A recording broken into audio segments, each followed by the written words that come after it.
The good news is we're all in this together. And when we see we're together, we can work things out.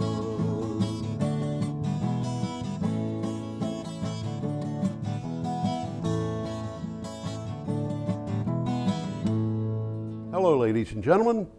Welcome to the 281st edition of Energy Week with George Harvey, me, and the famous Tom Fennell, world traveler, engineer, and philanthropist. In the flesh. In the flesh. Every day I get up and go to my computer first thing in the morning and do the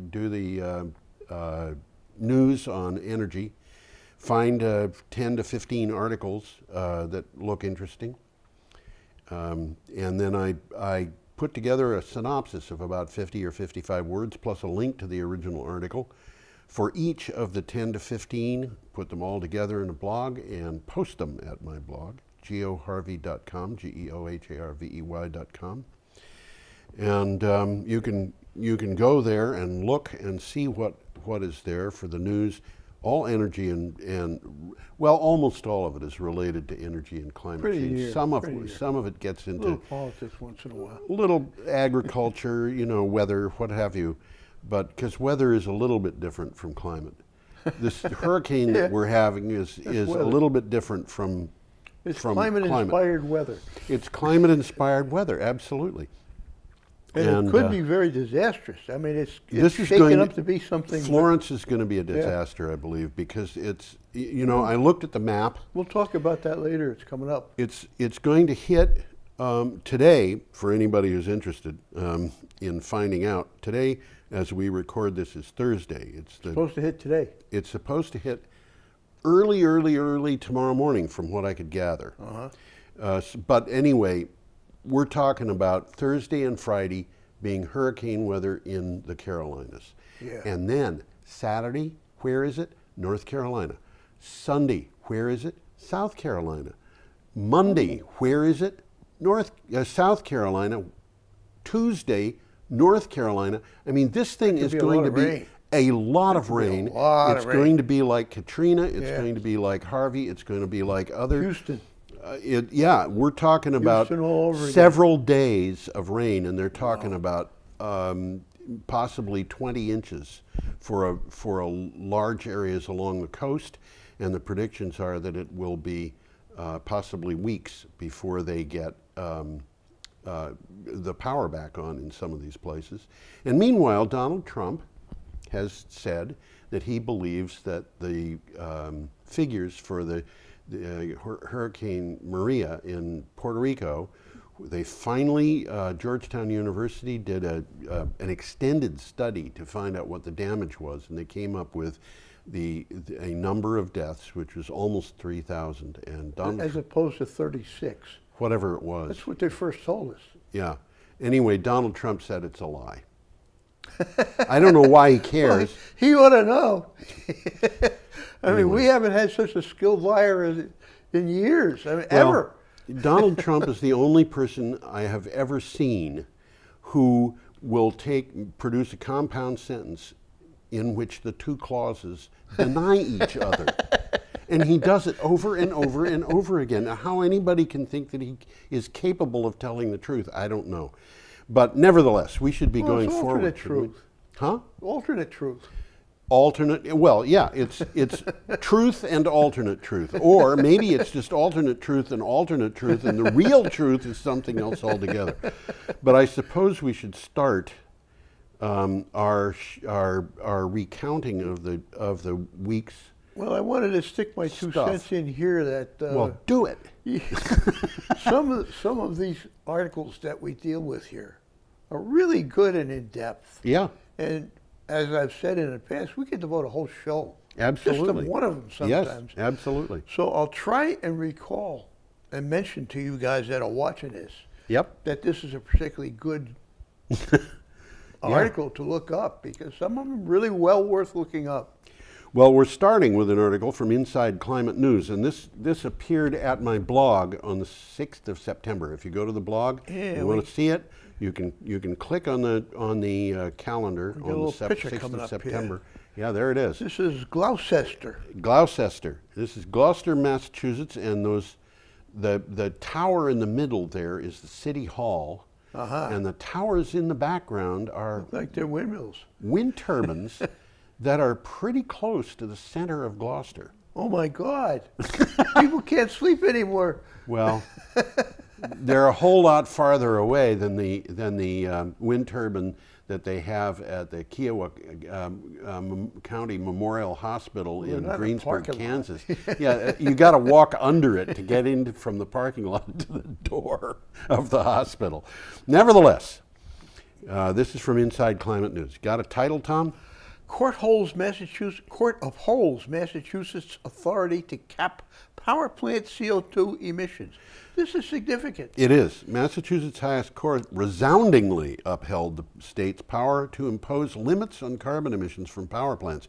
It is an example of states establishing their authority to fill the regulatory void of that the Trump administration is creating.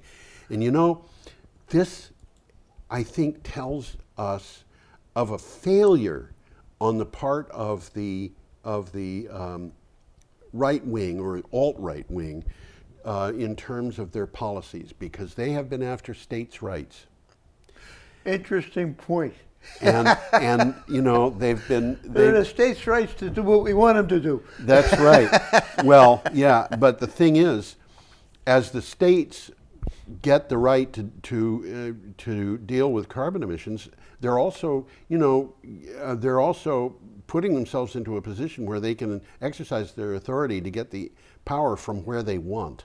And that is just going to cut into the amount of coal, the amount of oil, the amount of natural gas that is being sold. Because some states, okay, are not going to go for wind power and solar power. Wyoming and Montana might not. But nevertheless, their market for coal is continuing to dwindle. As we continue to talk. Yeah. The fact that Montana doesn't buy less coal doesn't mean that the coal industry is in any better shape. Correct. Correct. You know, New York is a somewhat more important state as their market goes, and California, for crying out loud, oh my gosh. There's a few takeaways here. Yeah. While Trump tries to roll back pollution controls, states are setting their own climate change rules in a shift toward cleaner energy. Yeah. Duh. Yeah. Massachusetts requires power plants to reduce their emissions annually, amounting to an 80% reduction by 2050. Yeah. They're serious about this. Yes.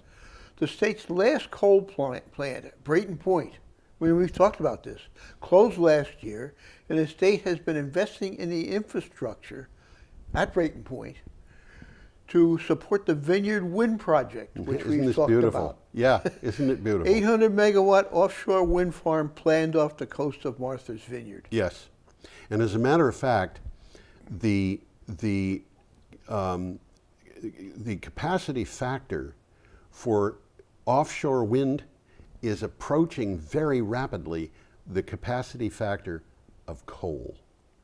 Yes, it is. And we'll talk about that. Part of the reason for that is because the capacity factor of offshore wind is going up with technology. The capacity factor of coal is going down. Okay, our next item is from the Energy News Network. Well, this is a little states' rights thing, too. Yes, it is. Trump's coal-friendly power plant will hurt Ohio's health. It must have come from Ohio, the article. Yes, it did, I'm sure. Ohioans, although some of our articles, we'll have an article about something happening in Indiana, and it turns out that the article's coming from Taiwan. Yeah, that's true. That's been happening. Yeah. Ohioans likely face more early deaths, more asthma attacks, and higher electric bills under the Trump administration proposal to replace the Clean Power Plan, say environmental groups. Those conclusions came from the EPA's own analysis of the proposal. Well, the statement's true, but it's not just Ohioans. Yes, it's for everybody. And a little takeaway here. Environmental advocates say that the replacement will make things worse. Yes. Health and economic benefits substantially outweigh the costs. Well, I And we've have talked about yeah, that a lot. I have another concern here, which is not really a concern, but it's another thought. Let me put it that way. Donald Trump's shifting of importance from the federal government to the state governments, and allowing the states to do what they want to do, is a violation, I believe, of a court order that the EPA has to do something about carbon emissions. I think you're right. So I think that this whole thing, It's kind of moot, isn't it? well, it could will be. be, Yeah. because the court ordered the EPA to do something. The Clean Power Plan was a tepid approach to doing something. It was completely insufficient from my point of view. And what they're doing now is saying, no, we're not going to do that. We're going to leave it to the states. And really, I think that's a violation of federal court order. So you think that this new guy, if he's put on the Supreme Court, is going to go with upholding Donald Trump's personal wishes, or do you think he's going to go with upholding an order of a federal court? To the extent he can get away with it, it's going to be Donald Trump's personal wishes. Maybe it will be. We got another picture coming We do up here. indeed. This is a picture of, we've had more pictures of this thing This than is you local. can shake a stick at. We're pretty close to local. It's not Vermont, but Well, it's pretty local. it's Block Island, and it's those two that you see wind turbines there are 40% of the U.S. offshore wind Yeah, there's only 5 of them. There's only 5 in the United States. Okay, this is an article from Clean Technica. Average Atlantic coast offshore wind farm could add billions to the economy and thousands of jobs. One wind farm. One wind farm. A report shows that an average-sized offshore wind farm located off the Atlantic coast of the United States could result in billions in economic benefits and yield thousands of jobs. Such wind farms could be put up in any of several states. Well, a lot of states. They're all looking now. They're all looking. Maine could do It's a it. golden opportunity. Absolutely. You could even get a wind farm off New Hampshire, despite the fact that it doesn't have much shoreline. You could. Massachusetts is Yeah. looking at it. Rhode Island is looking at it. Connecticut is looking at it. New New York, York, New Jersey. Pennsylvania. You know, Even Pennsylvania is looking at it. wow. Well, I'll tell you what, they're looking at it in Toledo. Except Well, that's not Atlantic. No, it's Lake Erie. It's a lake, but Yeah. yes, they are looking They at are it. looking at it. Okay, should we move on? Well, there's a little economics here. Oh, okay. The impact of building a single average-sized offshore wind farm, which is approximately 40 turbines, would result in nearly 5,000 construction and operational jobs and generate $750 million in economic benefits. All right. Okay. Yeah. By contrast, a single month of beach and fishing closures due to a spill from expanded offshore drilling would Oh, cost wow. the nation more Yes. than $2.7 billion Yes. in gross domestic Yes, product. and you know what's happening now in North Carolina is they're worried about the location of hog farms Okay. relative to the flooding because could- they have the manure pits that Yeah. are going to overflow. Yeah. Oh boy. Yeah, big problems. Not to mention the fact that they're going to have to do something with the hogs, because if they They could don't die swim in a that well, flood, do they? no, they swim, but hurricanes are hard for anybody to swim unless they're porpoises. Okay, coming right along here. We're moving to a different part of the world here. Okay, we're up to Friday, September 7th, and we have an item from etenergyworld.com. Big wind. This is a very significant This article. thing appeared over and over again. We could talk about this one all day. Absolutely. You wouldn't believe the number of articles I saw about this particular thing. Big wind and solar farms could boost rain in Sahara. Well, they could do a lot more. A study in the journal Science used computer modeling to simulate the effect of covering 20% of the Sahara Desert. 20% of the Sahara Desert is huge. That's a lot. With solar panels installing 3 million wind turbines there. What about all the birds that fly around the Sahara Desert? In addition to slowing global warming, it could also give a small but beneficial boost to rain. That's an interesting thing, and it's scientifically true. Yeah. Wind farms bring in warmer air from above, particularly at night, a process which can increase evaporation and plant growth. Yeah. Okay, the warm air exchange can double the amount of daily precipitation, Right. turning the Sahara Desert into something other than a desert. And if you do what's called geoengineering, which in some respects is a kind of a scary idea, but in other respects is not. Depends on who's doing it and for what purpose. Exactly.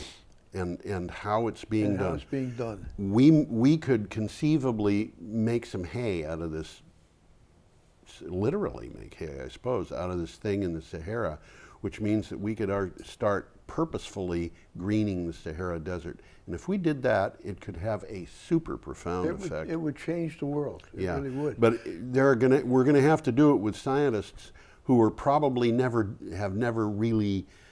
most of whom have never really looked into this subject before, if we're going to do that. Well, they're talking about this huge wind farm, solar and wind, which would more provide than 3.5 million square miles, by the way. Yeah. It could be large enough to power the entire world. In the entire planet. And we've got transmission lines, line technology that would allow us to do that. Yeah. Although getting the transmission line from the Sahara to North America would be a bit of a trick. It's doable. It's doable. Definitely doable. On the other hand, we can put up wind farms and solar and so forth in North America and South America. Well, the Atlantic coast is ripe. Yeah. It's one of the best possible potentials Absolutely. for wind power in the world. Okay, we have an item coming up from Clean Technica. A nice picture here. We have a coming up, picture. too. This is an interesting thing. Oh, it is. Bunch of children studying under an electric light. Yeah. Now, that doesn't mean anything to us, but to these guys, this is earth-shattering. Well, I think I can convey an idea to people.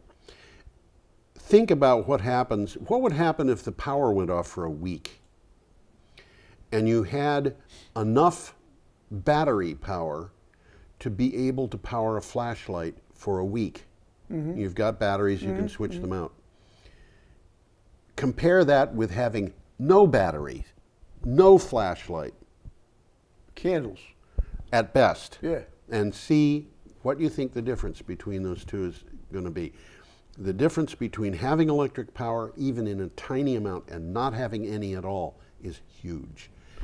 Well, I know from personal experience as a child that you can read with a flashlight.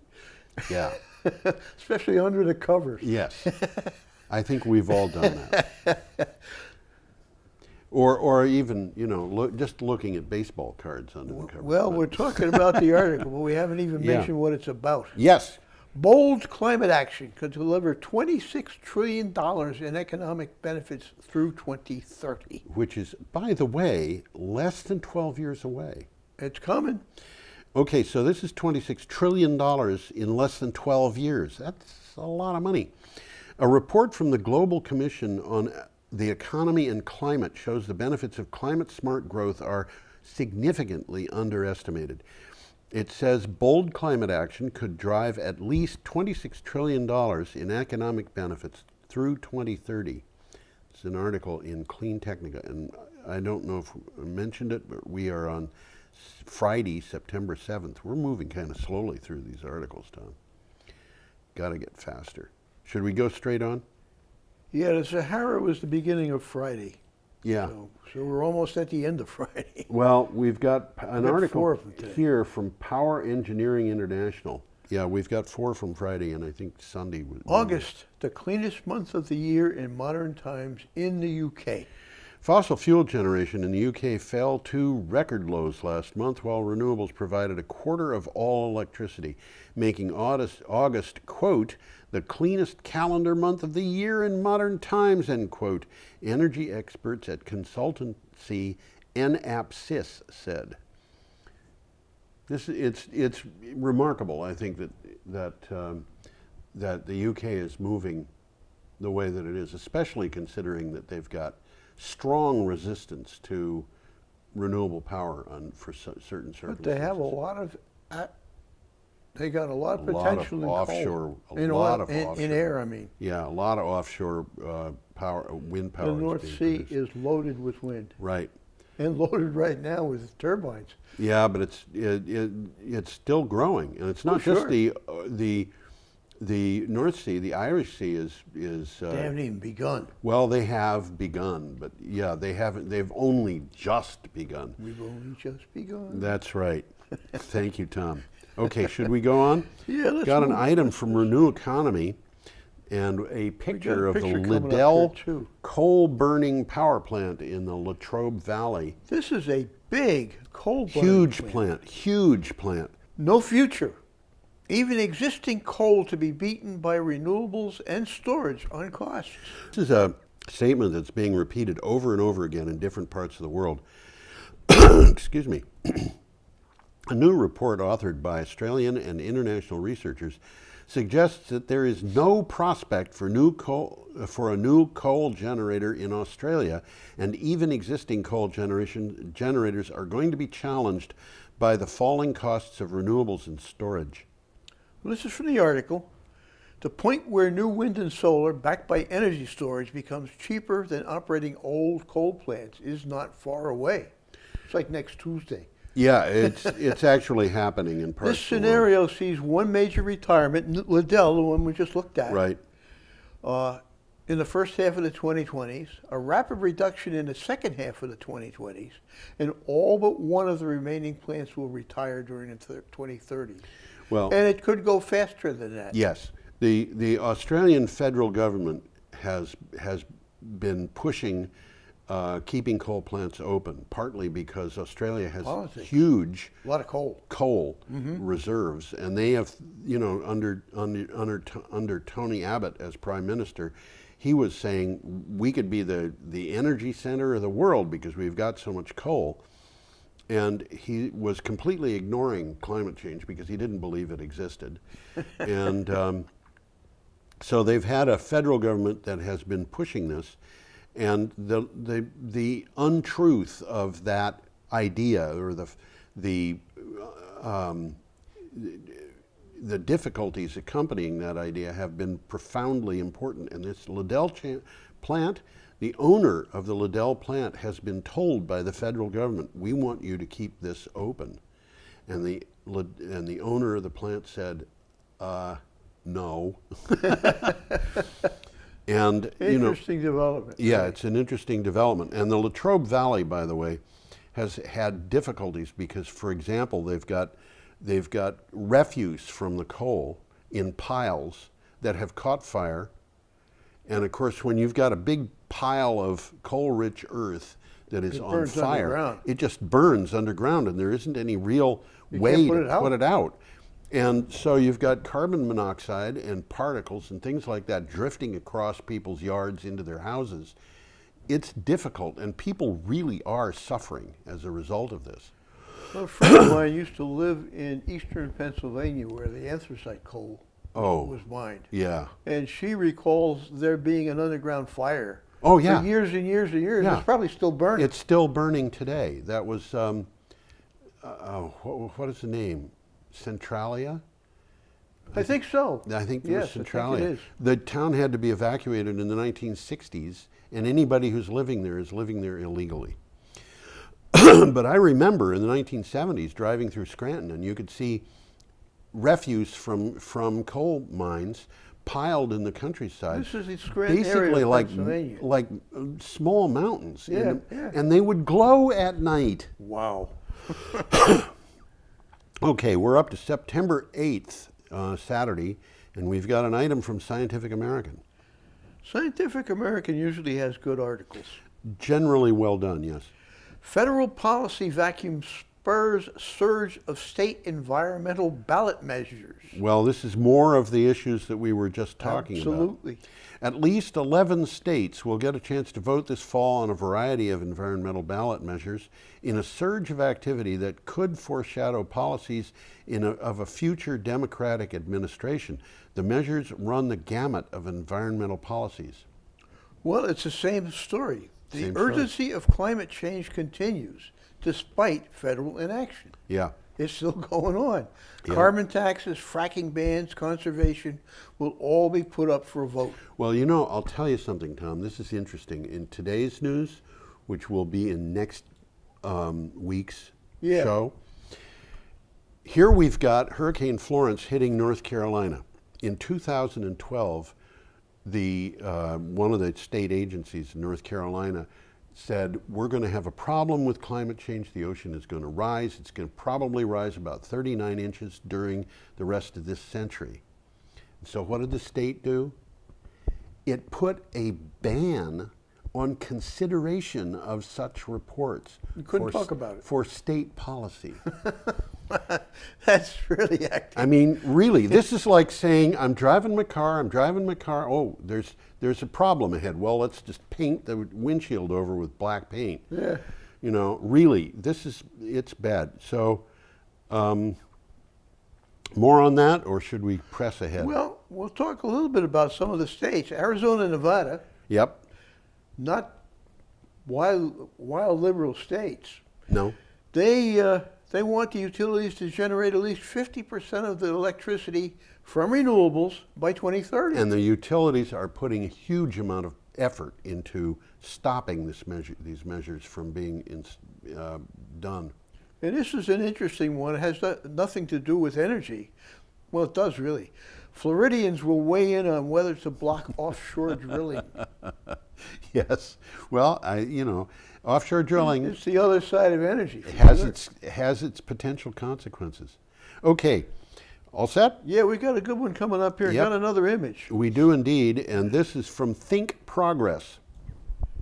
Let's get that image up. Get that image up. That image, by the way, is from an area that is mentioned in the article. It's Funafuti, Tuvalu. Yeah, Tuvalu. And Tuvalu is in the middle of absolutely nowhere. It's halfway between Guam and Hawaii. Right, and here you see houses all along a strip of land that can't be 200 feet across. Well, it's an atoll. It's Yeah. a lagoon. That's what's on the left in that picture. Yes. Oh, the picture's still up. Yeah, the And ships it's the ocean's on the right. and the lagoon is on the left. And the atoll surrounds the lagoon. And what happens when they get hit by a hurricane? They get wet. Where do they evacuate to? I don't think they got that choice. I don't think they've got the ability. The, What happens when the ocean level rises? This whole island's only 15 feet above sea level. Right. Okay. you Ryan Zinke, who's he? Yeah. Ryan Zinke brushes past threatened islands. He was just down there. Yeah. Most pressing demand during his visit. Interior Secretary Ryan Zinke has spent his week traveling through a series of tropical islands in the Pacific, part of an effort to strengthen strategic and security-based alliances. He wants alliances with these islands, but he is ignoring their need to deal with climate change. He goes to the islands, they say, our biggest issue is climate change. And he says, oh, how's your wife? That's almost exactly true. Yeah. That's almost exactly true. The people are all saying, we need help with the climate. And he's, just like you're saying, how's your wife? Yeah. Okay, move on. Well, let's see if there's anything else here. You'd go Sea ahead. level rise, beach erosion, and increasingly frequent natural disasters have made life on many Pacific islands unsustainable. Well, it isn't sustainable. They shouldn't be trying to live there. It's their fault. Well, they may not be able to live there much longer. And they know it too. And when I say it's their fault, I'm being facetious, of course. Well, we got a Tesla bombshell coming. Well, let's do it. Tesla announcement Yeah, implies huge third quarter. there's more of this coming. Yes, The there latest is. company update from Tesla had a statement buried in it that really stands out when it's allowed to sink in. That's a weird image. When it's allowed to sink in, it stands out. Okay.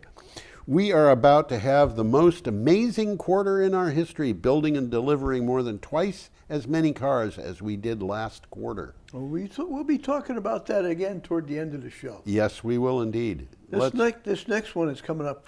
This is a good one. There's Okay. a lot of pictures here. If you like pictures, Oh, if you like, this is wonderful. look this one up. We're up to Sunday, September 9th. So let's get it. And there is a picture. This is the picture I like best. Come on, you. Where's my mouse? There it is. There's your mouse. The day There of you the go. tall ships, huh? Yep. Climate change. Protests held ahead of a California summit. That's a demonstration in City Harbor. Yep. This is from the BBC. Organized by New York-based group 350.org. And I always think of this group as being based in Middlebury.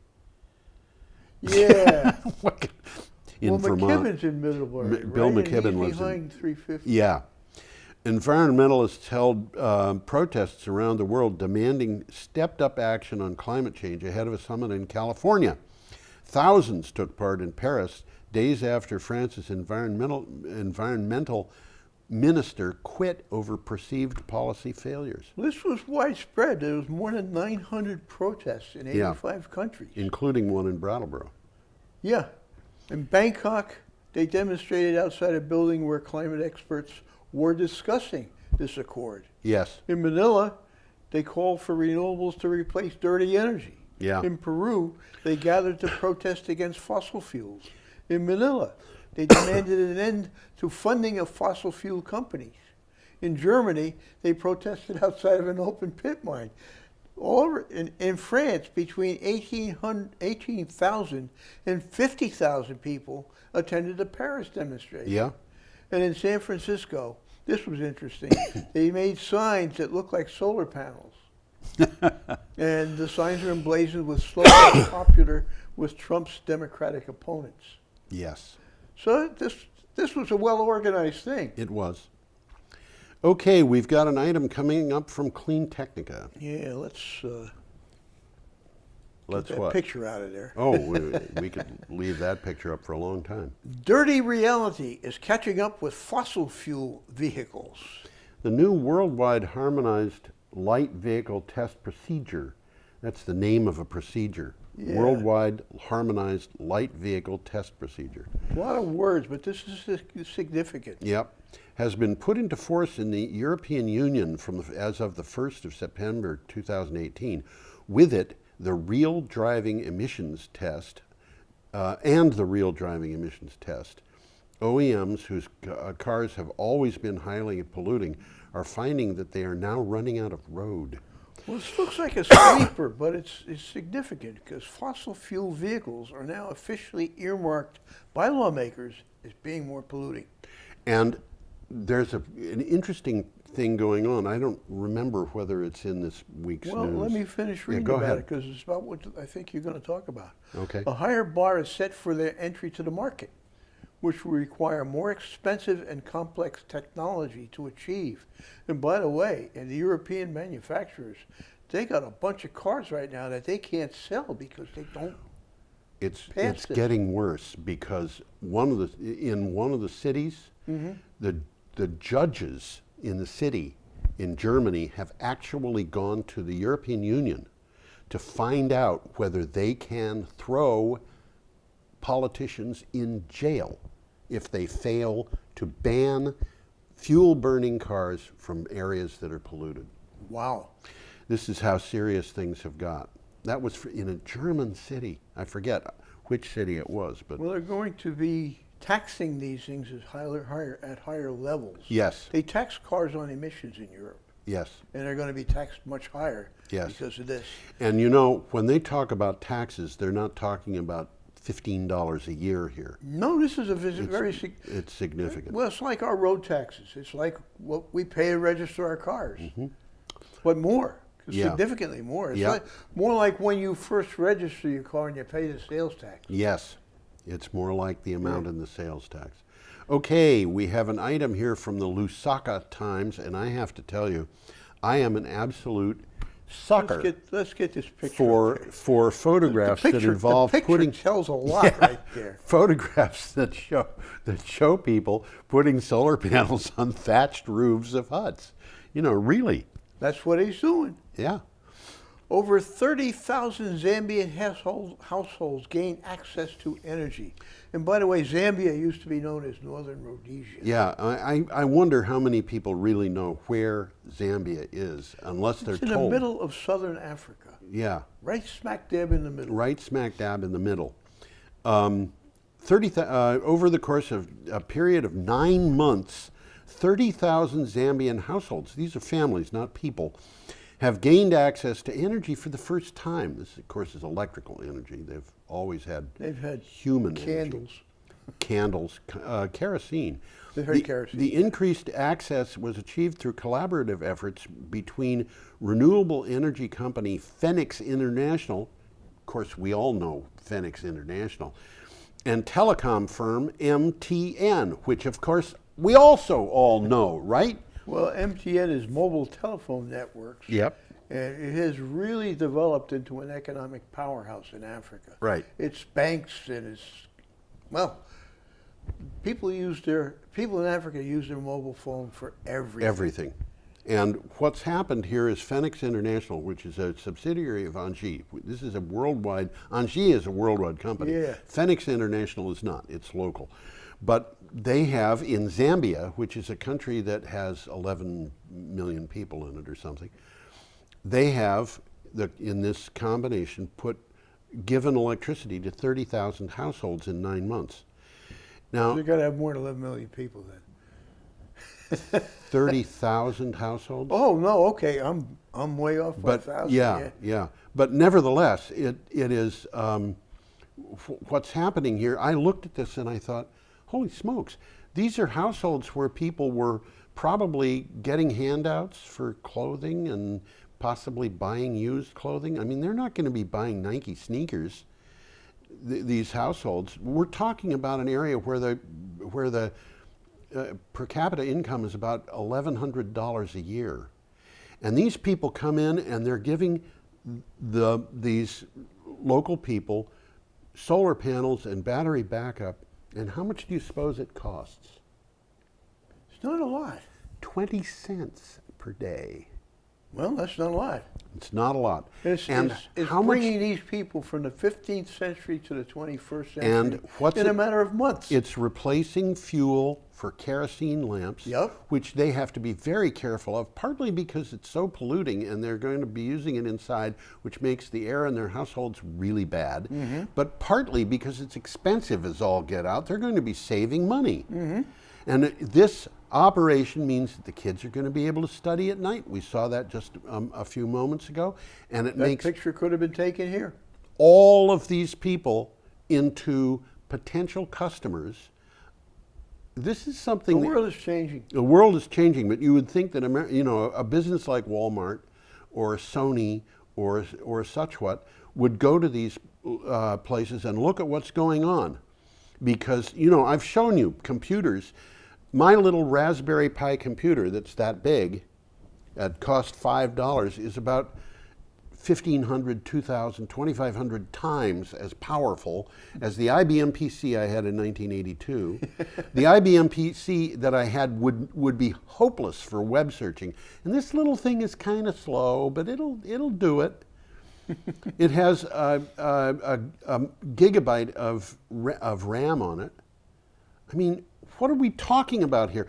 We're talking about a $5 computer. Do you suppose that these people could afford that? I would think. How would it transform their lives? It means that they could do communications. They could access the knowledge of the world. Access the knowledge of the world. They could, It will happen. It will happen. Okay, we are up to Monday, September 10th. Yeah. Let's see, we got Australia here. Renew economy. We don't have a picture yet, though. We don't have a picture here. This is interesting. Australia could be 100% renewable, 100% by 2030. Yes. And meet the Paris targets by 2025. This is really hysterical. Australia could reach the equivalent of 100% renewables for its electricity by the early 2030s by simply maintaining the current pace of wind and solar development, according to a report from the Australian National University researchers. And this is despite the fact that the federal government is saying, no, no, no, no, we've got to have coal. Sorry, coal is leaving. It's it's mind-boggling. It's left the station already. Yeah, the train left the station. I think about computers. I was a computer engineer. Yeah. I have always, from the time I was about 10 years old, had a fascination for slide rules. Okay. I've got about 60 of them. Oh, do you really? I have a bunch. I love K&E slide rules. I've got 40 centimeter K&E. I think I've got 3 or 4 of them. Yeah. Big ones, and then a bunch of little ones, and some that are only about that big, and one that's about that big. The tie clip. Yeah, well, it's a little bigger than a tie clip, but you could get tie clip slide rules. Those slide rules are old technology. K&E was a wonderful company in the United States, respected worldwide because of its slide rules and drafting equipment. Mm-hmm. And slide rules got killed by computers, and drafting equipment got killed by computers. Mm-hmm. Absolutely. K&E went from being on top to being out of business in a matter of just a couple of years. I would say 5. I would say less. And we've got the United States federal government under Donald Trump and Australia and a couple other governments worldwide who are just trying hard to maintain their grasp on income from the manufacture of slide rules. Well, okay, the manufacture of coal, which is about as new as the manufacture of slide rules in terms of the modern world, it's obsolete. It's out of business almost. Absolutely. And it's not going to disappear in 2 years, but it's not going to last very long. And we've got another item on that. But now we can go on to the clean tech. We got one coming up here, and this is the first of 2 items on basically the same thing. Yeah. The Tesla Model 3 is the #1 best-selling car in the U.S. in revenue. By revenue, yeah. And we have a picture we do. Here. This picture is a graph showing the best-selling cars in the United States by revenue, which means the Tesla, they sold almost $1 billion worth of Tesla cars in August. The second best-selling was a Toyota model, the Camry, which sold about $750 million, a little over. And this shows you something. In August, Tesla's #3 became a top 5 best-selling car in the United States in terms of the numbers sold. But so it's number 5 in terms of numbers. But it costs nearly twice as much as a Toyota or Honda that sold in greater numbers. In terms of the revenues from cars sold, the Tesla Model 3 was the #1 car for August. That's because it costs so much. It's interesting to me that it's the only American car in that list. That's very interesting, isn't it? Yeah. To plan to clean up the Great Pacific Garbage Patch is getting underway. An ambitious project to clean up the ocean's plastic pollution has got underway over the weekend as members of the Ocean Cleanup Project began towing their system out to sea. It is being taken 240 nautical miles offshore for a 2-week test in the open ocean. They're testing it to make sure that it's going to be able to ride the waves they want it to, the way they want it to. Yeah, well, it's expected, if it works as expected, they're going to try to take a bite out of the Great Pacific Garbage Patch, which is a huge collection of floating trash that's almost the size of Alaska. Yeah. It is huge. Huge. And you get into the middle of this, and it doesn't look like the sea, except that there's waves going on. This thing looks like it looks like a long rope. It's a 2,000-foot long floating tube. It's a boom. It's a boom. Yeah. And it looks like a section of pipe.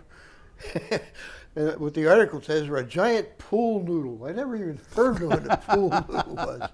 Well, it got It's towed one of out. those floats that you use in a pool. Yeah. That you can. It's about 5 feet long and Yeah. about 3 inches around. And This is a thing that the pictures show it being towed out of San Francisco Bay. yeah. This must have been a real, honest-to-goodness navigational problem, Well, it's 2,000 feet long. which means that boats on either side couldn't cross until Yeah. it was out of the way. Okay, should we go on? I'm just trying to see if there's anything else I want to talk about. Okay. Well, the system is expected to recover 50 tons of plastic from the ocean per year. 50 tons. 50, and that's only one of these things. But 50 tons is not a lot of plastic. You sure it's per Well, year? they plan for a plant of about 60 of these, a group of They're about, gonna- a fleet of about 60 of these. They're going to need more than 50 tons. You're sure it's not 50 tons a day? I think just one of these will take 50 tons of plastic from a year, in a year. Like I say, they're going to have a mess of these things. Well, they've got a lot of They plastic. got a lot in of it. plastic. Okay, should we move on? Well, this is the most timely thing that we're going to talk about today. What? Hurricane Florence. Oh, yes, 4 absolutely. things you should know that your meteorologist is truly too busy to tell you. We have a picture for this, Tom. Yeah, we this do. is from the Union of Concerned Scientists. Florence. That isn't Florence, by the way. Actually, it is. Is it really? It's a different Florence. A different This is Florence. the Florence that was there in 2006. Oh, Florence has an unusual path, and conditions are making it powerful. We should keep in mind that as we look at the climate dynamics that make Florence stand out from others, we should keep that in mind, make it stand out from others in the history of Atlantic hurricanes. Florence is taking a path that's kind of like Sandy in some respects. And it's kind of like Hurricane Harvey. It is getting into a position where it's going to pivot around. And if you think about this thing, you know, it comes on shore. Which direction are we moving here? Ah, yes. It comes on shore this way from the the viewer's point of view. It will hit the North Carolina coast, and then it will begin to pivot like this. it's going to go zigzagging around the Carolinas. Right, and what that means is in the middle of that pivot, It's going to be a lot of rain. there's going to be rain that's just terrible that goes on and on for days. Like it happened in Houston recently. Right, and this means, and a lot of that is going to be in the mountains, which means that the rain is going to be channeled into rivers, and the rivers are going to be extremely badly flooded. They're going to have problems down there.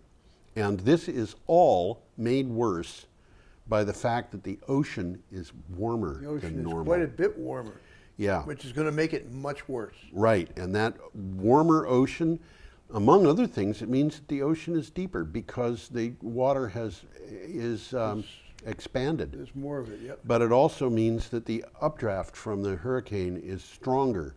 And, you know, it's a serious problem. This could be it is going to break records, Yeah. but it could really be scary.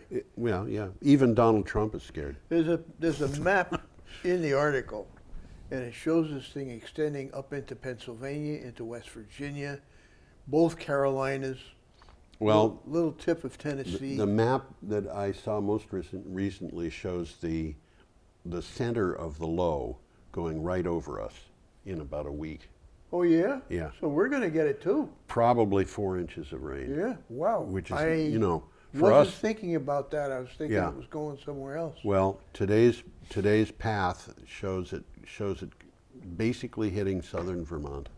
It could happen. It's happened before. Absolutely. Okay, we have an item from France 24. This is a good article. I mean, I wouldn't say it's a good article. It's kind of boring, but it's an important one. UN Chief Guterres calls upon world leaders to prevent runaway climate change. Secretary This is General. an important guy. Yeah, he is. Secretary General of the UN, Antonio Guterres, warned that the world is facing an existential threat. Say that again. Existential threat. The question is, are we going to exist or not? And must shift from dependence on fossil fuels by 2020 to prevent runaway climate change. He called the crisis urgent and decried a lack of global leadership. No, those exact words. Climate change is moving faster than we are. Yeah. So Far that's too something. Scientists have been warning about global warming for decades, but far too many leaders have refused to listen. Lyndon Johnson was warned. Yeah. All right? Yeah. Really. I mean, this is something that they've known about for a long time. Okay. The alternative to moving to green energy is a dark and dangerous future. Yeah, it's a question, are we going to exist or not?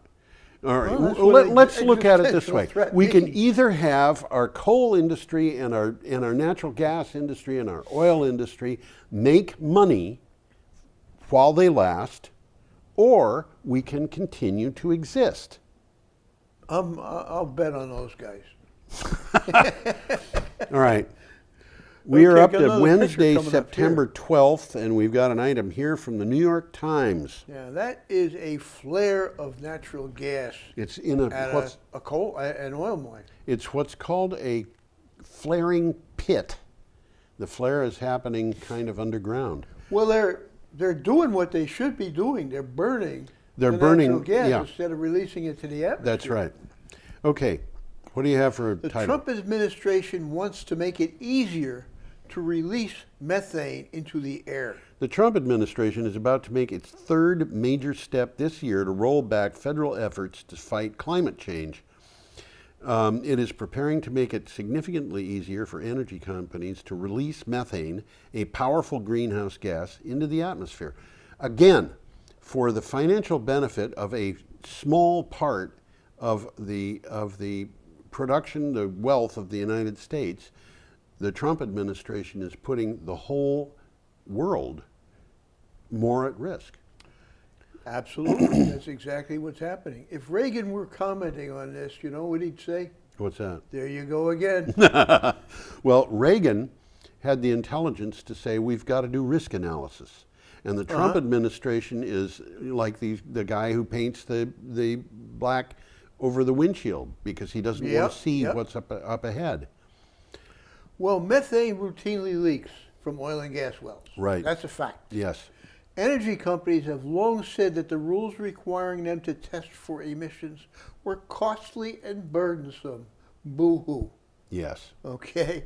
Methane makes up only about 9% of greenhouse gases, but it is about 25 times as strong as CO2. Right. So we've got really good reasons to. And by the way, I've had people complain about the potential for biodigesters to pollute because they produce methane. And I've seen this in print that biodigesters are being attacked because they produce methane, and these articles are appearing in the same publications that are promoting coal. All right? That's interesting. Isn't it?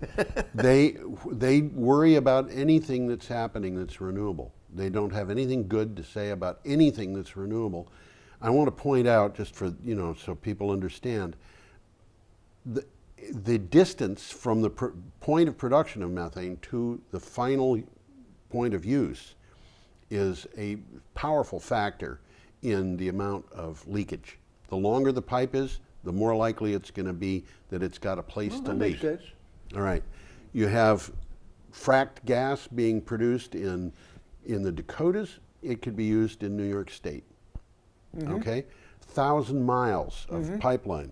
When you're going from a biodigester to the power plant that's actually using it, it's typically about 20 feet.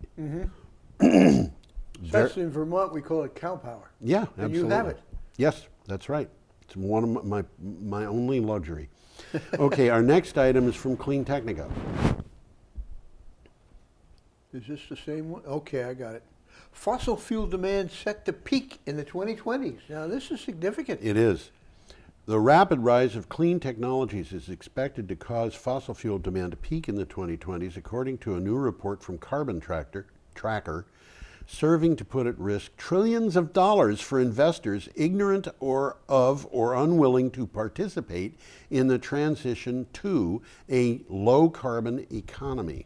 Well, what's not being said here is that the fossil fuels are owned and have been owned by large corporations for a long time.